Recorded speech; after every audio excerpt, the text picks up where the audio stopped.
സാധു സമൂഹ പാവാതു ദൂരങ്കിതാമ സാന്ദ്രാനന്ദശരീരയത്ര പരമജ്യോതി പ്രകാശാത്മകേ തത്തേ രാമവിഭാവിതം വിജയദേ വൈകുണ്ഠരൂപം വിഭോ.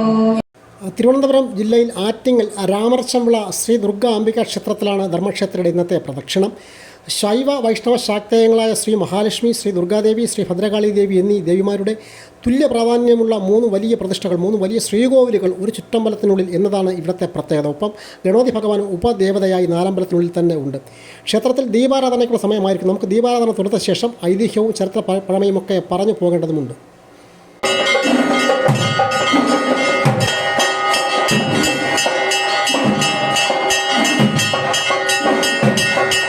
ശൈവ വൈഷ്ണവ ശാക്തേയ പ്രഭാവങ്ങളായ 3 ദേവിമാരുടെ ക്ഷടാധാര പ്രതിഷ്ഠയുള്ള ദക്ഷിണ ഭാരതത്തിലെ ഏക ക്ഷേത്രമാണ് രാമരച്ചംവിള ശ്രീ ദുർഗാംബിക ക്ഷേത്രം. കിഴക്ക് ദർശനമായ ദേവിമാരുടെ ഈ ക്ഷേത്രത്തിൻ്റെ അകത്ത് തന്നെ തിരുമുറ്റത്ത് തന്നെ ഒരു മണിക്കിണറുണ്ട്. അപ്പോൾ ആ മണിക്കിണറിലെ വെള്ളമാണ് ഔഷധ ജലമായി ഉപയോഗിക്കുന്നത്. ഇത് തീർത്ഥമായും ഉപയോഗിക്കുന്നു. കാരണം ധാരാളം ഭക്തജനങ്ങൾ വിദൂരദേശത്തു നിന്ന് പോലും ഈ തീർത്ഥജലം കൊണ്ടുപോകുന്നതിന് വേണ്ടിയിട്ട് ഇപ്പോൾ ക്ഷേത്രത്തിൽ എത്തിച്ചേരുന്നു. കാരണം അത്ര ഔഷധ ഗുണമാണ് ഈ കിണറ്റിലെ വെള്ളത്തിനുള്ളത്.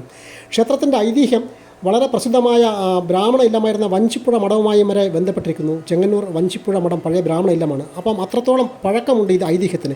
ഏതാണ്ട് 400 വർഷത്തെ പഴക്കമാണ് ഇത്. ക്ഷേത്രത്തിന് പുറത്ത് ഉപദേവതാ പ്രതിഷ്ഠകളാണ്. നാഗര്, ബ്രഹ്മരക്ഷസ്, യോഗീശ്വരൻ, മന്ത്രമൂർത്തി, മാടന്തമ്പുരാൻ, യക്ഷിമ, പിതൃക്കൾ എന്നിവയൊക്കെ ഈ ഭാഗത്തുണ്ട്. അപ്പോൾ അങ്ങനെ 400 വർഷത്തെ ഐതിഹ്യ പെരുമയുമായി ബന്ധപ്പെട്ടാണ് ഈ ക്ഷേത്രത്തിൻ്റെ ഐതിഹ്യം വരുന്നത്. ഇത് നവഗ്രഹ ക്ഷേത്രമാണ്. ഏറ്റവും വലിയ നവഗ്രഹ ക്ഷേത്രം ഈ ഭാഗത്ത് നവഗ്രഹ ക്ഷേത്രം എന്ന് കൂടിയാണ് ഇവിടെ അറിയപ്പെടുന്നത്. ഏറ്റവും വലിയൊരു നവഗ്രഹ ക്ഷേത്രമാണ് ഈ ക്ഷേത്രത്തോടൊപ്പം ചേർന്നുള്ളത്. അപ്പോൾ അതിന് നവഗ്രഹങ്ങളുമായി ബന്ധപ്പെട്ട ദോഷങ്ങളും പരിഹാരങ്ങളും ഒക്കെ തേടി തന്നെ ധാരാളം പേർ ദോഷങ്ങൾ ഒഴിയുന്നതിന് വേണ്ടി ഇവിടെ എത്താൻ വേണ്ടി ധാരാളം പേർ വിദൂരദേശങ്ങളിൽ നിന്നും വന്നു പോകുന്നുണ്ട്. അപ്പോൾ പറഞ്ഞു വന്നത്, ഈ കുടുംബക്ഷേത്രമായിരുന്ന ഇവിടം ആദ്യം ആൽമരച്ചോട്ടിൽ ഒരു ചെറിയ കണ്ണാടി പ്രതിഷ്ഠ മാത്രമാണ് ഉണ്ടായിരുന്നത്.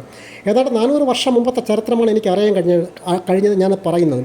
രാമരച്ചംവിളയിൽ ഒരു കുടുംബമായിരുന്ന ജാനകി ഗോവിന്ദൻ ദമ്പതിമാരുടെ 5ാമത്തെ ക്ഷേത്രത്തിൽ പൊങ്കാലയ്ക്കുള്ള സമയമായിരിക്കുന്നു. ഉത്സവത്തോടനുബന്ധിച്ച് പൊങ്കാലയ്ക്കുള്ള അഗ്നി പകരുന്നതിനായി വേണ്ടി തിരുമേനി എത്തിയിരിക്കുന്നു. 3 കലങ്ങളിലാണ് ഇവിടുത്തെ പൊങ്കാല. അതായത് പാൽപ്പായസം, വെള്ളപ്പായസം, കടും പായസം, ഇങ്ങനെ 3 കലങ്ങളിലാണ് പൊങ്കാല. അപ്പോൾ ഐതിഹ്യ പെരുമയാണ് പറഞ്ഞു വന്നത്. അങ്ങനെ ആ 5ാമത്തെ മകനായിരുന്ന നൈഷ്ഠിക ബ്രഹ്മചാരിയായിരുന്നു. അപ്പോൾ അദ്ദേഹം 35ാമത്തെ വയസ്സിൽ ദേഹവിയോഗം വെടിയുകയും യോഗീശ്വര രൂപത്തിൽ മാതാവിൽ പ്രകടമാവുകയും ചെയ്തു. അതിനെ തുടർന്ന് അവിടെ നിന്ന് ഇങ്ങോട്ട് വളരെ പഴമയിലൂടെയുമുള്ള ഐതിഹ്യ പെരുമയിലൂടെയുമൊക്കെ വളർന്ന ഈ ക്ഷേത്ര കുടുംബക്ഷേത്രമാണെന്ന് നാനാദേശക്കാരുടെ മഹാക്ഷേത്രമായി മാറിയിരിക്കുന്നത്. ഇത് പാൽപ്പായസ നിവേദ്യമാണ്. ഇത് പാൽപ്പായസം ദേവിക്ക് വേണ്ടി പാൽപ്പായസം ഇവിടെ കഴിച്ചു. ഇത് എല്ലാവർക്കും ഭക്തർക്ക് വിതരണം ചെയ്യുന്നതാണ്. ഈ പാൽപ്പായസം വലിയ ഉള്ളിയിൽ തയ്യാറാക്കുന്ന ഉത്സവ ദിവസം. ഇതിന് പിന്നിലും ഒരു ഐതിഹ്യമുണ്ട്. അതായത് ഒരിക്കൽ ക്ഷേത്ര പുനരുദ്ധാരണവുമായി ബന്ധപ്പെട്ട് ഈ വിഗ്രഹങ്ങൾ ബാലാലയത്തിലേക്ക് മാറ്റുന്ന സമയത്ത് ഈ ശ്രീ മഹാലക്ഷ്മി ദേവിയുടെ പ്രതിഷ്ഠ മാത്രം പീഠത്തിൽ ഉറച്ചുപോയി. തിരുമേനി മേൽശാന്തി എത്ര ശ്രമിച്ചിട്ടും അത് ഇളക്കിയെടുക്കാൻ കഴിഞ്ഞില്ല. അങ്ങനെ അന്ന് ഉണ്ടായിരുന്ന ജ്യോതിഷ പണ്ഡിതർ ഉൾപ്പെടെ എല്ലാവരും ചേർന്ന് പ്രശ്നം രാശി വയ്ക്കുകയും അതിന് പ്രകാരം ദേവിക്ക് പാൽപ്പായസ സമർപ്പണം വേണം എന്ന് പറയുകയും ചെയ്തു. അങ്ങനെ കുടുംബക്കാരെല്ലാം ഒത്തുകൂടി ദേവിക്ക് പാൽപ്പായസം വഴിപാടായി നേർന്ന് പാൽപ്പായസം വയ്ക്കുകയും അതിനുശേഷം അത് ദേവിക്ക് നൈവേദ്യം അർപ്പിക്കുകയും അങ്ങനെ വിഗ്രഹം ഇളക്കി ബാലാലയത്തിലേക്ക് മാറ്റിയെന്നൊക്കെയാണ് പറയുന്നത്. അപ്പോൾ അതിനുശേഷം ഇപ്പോഴും എല്ലാ ഉത്സവത്തിനും രോഹിണി പൊങ്കാല നടക്കുന്ന എല്ലാ ദിവസവും ഉത്സവ ദിവസം കുടുംബക്കാരെല്ലാം ഒത്തുവന്ന് ഈ പണം കിഴി കെട്ടി ഒരു ദേവിയുടെ മുമ്പിൽ നെയ്വിളക്ക് വെച്ച് പ്രദക്ഷിണം നടത്തി ആ കിഴി പണം അവിടെ ഇടുകയും അതിൽ നിന്ന് പിടിപ്പണം വാരി അതെടുത്ത് ഈ പാൽപ്പായസത്തിനുള്ള ഒരുക്കങ്ങൾ, അതായത് അരിയും മറ്റു സാധനങ്ങളൊക്കെ വാങ്ങി പാൽപ്പായസം നൈവേദ്യമായി ഉണ്ടാക്കി ദേവിക്ക് നേദിക്കുന്നു എന്നാണ് പറയപ്പെടുന്നത്. ഈ രാമരച്ചംവിള എന്ന സ്ഥലനാമവുമായി ബന്ധപ്പെട്ടും ഐതിഹ്യമുണ്ട്. അതായത് ഈ സ്ഥലത്തിൻ്റെ പഴയ പേര് തിനവിള എന്ന് ആയിരുന്നു. ഇപ്പോഴും തിനവിള എന്ന് അറിയപ്പെടുന്നുണ്ട് ഇവിടെ.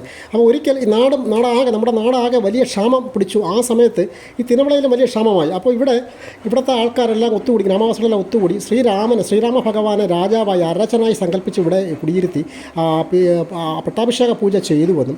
അങ്ങനെ അതിനുശേഷം ഈ വറുതി മാറി ഇവിടെ സമർത്ഥമായി തിനയൊക്കെ ഉണ്ടായിരുന്നു, മറ്റ് കൃഷികളെല്ലാം ഉണ്ടായിരുന്നു. സമൃദ്ധമായി ഇവർക്ക് വിളവ് ലഭിക്കുകയും ചെയ്തു എന്നാണ് പറയപ്പെടുന്നത്. അപ്പോൾ അങ്ങനെയാണ് ഈ തിനവിള രാമരസൻ്റെ വിള ആയി മാറുന്നത് എന്നാണ് ഐതിഹ്യ പെരുമ. എന്തായാലും ഈ ക്ഷേത്രത്തിൽ ഭക്തജനങ്ങൾ ഒരിക്കലെങ്കിലും ദർശനം നടത്തണം. കാരണം വളരെയധികം ഐതിഹ്യ പെരുമയും പഴക്കമുള്ള ക്ഷേത്രമാണിത്. അപ്പോൾ ഈ ക്ഷേത്രവുമായി ബന്ധപ്പെട്ട സൗഭാഗ്യ ദീപ പ്രദർശനം എന്നൊരു വലിയ വിശേഷ ചടങ്ങ് കൂടിയുണ്ട്. ഞാൻ മുൻപൊരു വീഡിയോയിൽ അത് പറഞ്ഞിരുന്നു.